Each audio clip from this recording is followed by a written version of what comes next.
Hello, my name is Charle Manaseri, and I would like to welcome you all to my needs assessment proposal entitled Nothing About Us Without Us. In this proposal, I will highlight the compelling need for students with disabilities in higher education to have additional support to ensure a positive post-secondary experience. I will share a promising proposal for a peer-to-peer mentor program for students with disabilities by students with disabilities. More and more students with disabilities are going to college, which is a major shift for higher education. Over the last few decades, this group has grown to make up about 21% of all college students. Government data shows this number nearly doubled from 11% in 2004 to 21% by 2020. This jump happened thanks to better social awareness, earlier diagnoses, and stronger legal protections. It is a huge win for equal access, proving colleges are no longer just for people without disabilities, but are open to everyone. However, this growth raises a big question. Are colleges actually ready to welcome these students, or are they just checking boxes to follow the law? Despite higher enrollment, graduation numbers tell a different story. Only about 40% of students with disabilities finish their degrees, compared to 52% of students without disabilities. This gap shows a major problem. Getting into college is one thing, but getting support to actually graduate is another. Once on campus, these students face the exhausting extra burden of fighting for themselves. They have to navigate confusing paperwork systems, explain their diagnosis to doubting professors, and manage heavy schoolwork alongside their health. Constantly having to prove that they belong and need accommodations leads to severe burnout and loneliness. It shows that simply letting more students in does not mean the system is fair. This gap in graduation and grade success between students with disabilities and students without disabilities is a major crisis. The university system is built for students without disabilities, which places those who learn differently at a disadvantage. Traditional lectures, strict attendance, and clunky digital learning tools create massive physical and mental roadblocks. When a student gets bad grades because they can't physically enter a building, read a broken PDF, or show up during a health flare up, it's the school's failure, not the student's. True equity means building flexibility directly into the curriculum from the start, rather than making students jump through hoops to get basic exceptions. Socially, it can also be really lonely. When campus events and buildings aren't accessible, disabled students get left out. Success in college relies heavily on having friends, mentors, and feeling like you belong. Without that community, they are forced to handle a tough workload for all on their own. Currently, higher education structures tend to reward students who can work the fastest, fit into the standard mold, and never burn out. That narrow mindset leaves out brilliant people who might just learn differently or need a different pace of life. When colleges fail to support these students, everyone loses out on fresh ideas and diverse perspectives. Closing this gap isn't about giving handouts or lowering standards. It's about tearing down unfair barriers so college can actually be a fair playing field for everyone. SUNY Brockport offers general mentor programs like the Academic Success Center Peer Mentor Program and Honors Peer Mentoring, but it doesn't have a specific peer to peer mentoring program created by and for students with disabilities. While the school provides basic accommodations through student accessibility services and faculty advocacy groups like the SUNY Accessibility Advocates and Allies Faculty Fellowship Program, these rely heavily on staff support. Because there isn't a student led, identity specific mentoring program, disabled, physically challenged, and neurodivergent students in Brockport are left to navigate campus life without guidance from peers who actually share their lived experience. A post-secondary peer mentoring program designed by and for students with disabilities has the potential to provide transformative institutional and personal advantages by shifting the campus paradigm from compliance to centering the lived experiences through community. By utilizing the framework of nothing about us without us, traditional deficit models of disability are replaced by more collaboration that naturally bolsters a student's self-determination, self-advocacy skills, and authentic sense of belonging. However, when developing a mentoring program, it is critical to determine the definition of program success and what the interventions aim to achieve. In the rapid evidence assessment and mentoring interventions conducted by Cardinal and Flynn, the most effective mentoring focused on communication with both mentors and mentees, which was maintained throughout the mentoring to ensure that objectives were being met. The development of the meetings, frequency, opinions, and duration, shared feedback and concerns, and ongoing support for mentors to receive pragmatic, culturally responsive strategies for navigating complex institutional accommodation policies, choosing accessible coursework, and mastering specialized assistive technologies.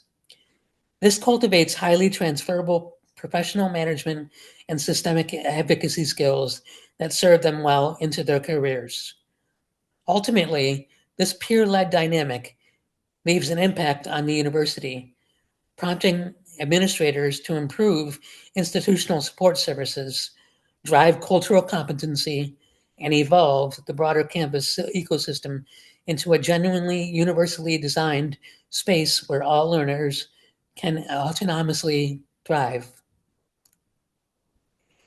Quantitative research methods and data allow higher education administrators to statistically define the academic gap between students with and without disabilities.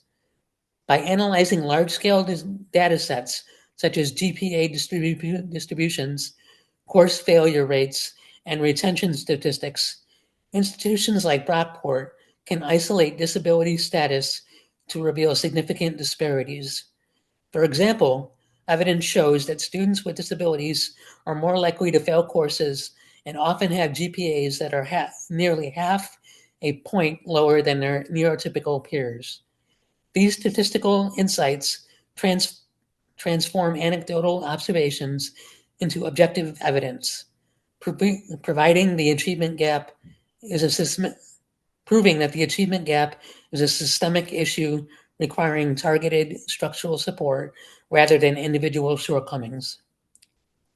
Qualitative research is an approach that prioritizes authentic, lived experiences by conducting semi-structured interviews, focus groups, and analyzing reflective journals. Researchers can capture nuanced data on participants' self-efficacy, empowerment, and sense of community. Mixed methods combines quantitative and qualitative methods to answer not just the what, but the how and when. In order to evaluate a peer mentoring program designed by and for students with disabilities at SUNY Brockport, I propose to focus on using qualitative methods. Through the collection of data from interviews and focus groups, we would have a better understanding of the impact of the program on the disabled students themselves as they share their experience in their own words as either mentees or mentors. This will provide a rich and nuanced picture of the program's implementation and effectiveness, allowing program administrators to pinpoint exactly how peer-driven designs reduce isolation and foster supportive campuses for students with disabilities. Student mentors with disabilities serve as the vital anchor of these programs, leveraging their hard-earned navigational capital to guide their peers. For these mentors, the role is highly reflective and it requires them to synthesize their personal struggles into actionable, accessible strategies for others. By translating their own triumphs and setbacks into mentorship frameworks, they reclaim agency over their narratives and build critical leadership skills. This reciprocal relationship allows mentors to see their unique access needs or neurodivergent traits not as deficits, but as profound strengths that can light the way for others. Conversely, the mentees, students navigating the complex, often inaccessible landscapes of their respective academic environments, find profound psychological and social solace in these shared relationships. Receiving guidance from someone who fundamentally understands the friction of the inaccessible campus, invisible cognitive barriers, or ableist microaggressions dismantles the isolation many disabled students face. This dynamic creates a safe harbor where mentees can openly discuss accommodations, self-advocacy, and emotional struggles without the fear of judgment or the burden of over-explaining their realities to able-bodied neurotypical authority figures. Institutional stakeholders, such as disability services, faculty advisors, and university or school administrators, play a uniquely complex and supportive role in these arrangements. Their responsibility is to foster a campus-wide culture of inclusion rather than merely acting as an administrative gatekeeper. By endorsing and funding these students-led programs, administrators signal a fundamental shift from compliance-based disability support to an asset-based framework that values disabled voices. Ultimately, these stakeholders must provide necessary resources such as accessible meeting spaces, structured training modules, and ongoing mental health support, while stepping back to allow disabled students to drive the design and execution of the program. If we are to transform the student experience at SUNY Brockport, we need a formal peer-led mentoring program. Right now, our campus culture focuses a lot on basic compliance, just meeting legal requirements. We need to move past that and build an environment of genuine disability pride. Our students with disabilities shouldn't just be surviving higher education or getting by. They deserve to thrive in a visible, vibrant community that values what they bring to the table. A dedicated peer mentoring program creates a space where disability isn't treated as a clinical problem for an administrative office to manage. It recognizes disability as a valid identity and a source of shared strength. Imagine the impact on retention and student resource success. When a first-year student sees an upperclassman with a similar disability succeeding in leadership roles, navigating internships, and thriving on campus, it provides an irreplaceable blueprint for their own future. Until Brockport actively funds and champions a standalone peer mentoring system built by the disabled student body itself, our institutional commitment to diversity, equity, and inclusion will simply remain incomplete. This concludes my presentation. I'd like to thank you all for coming. The next two slides contain my references that I will put up briefly.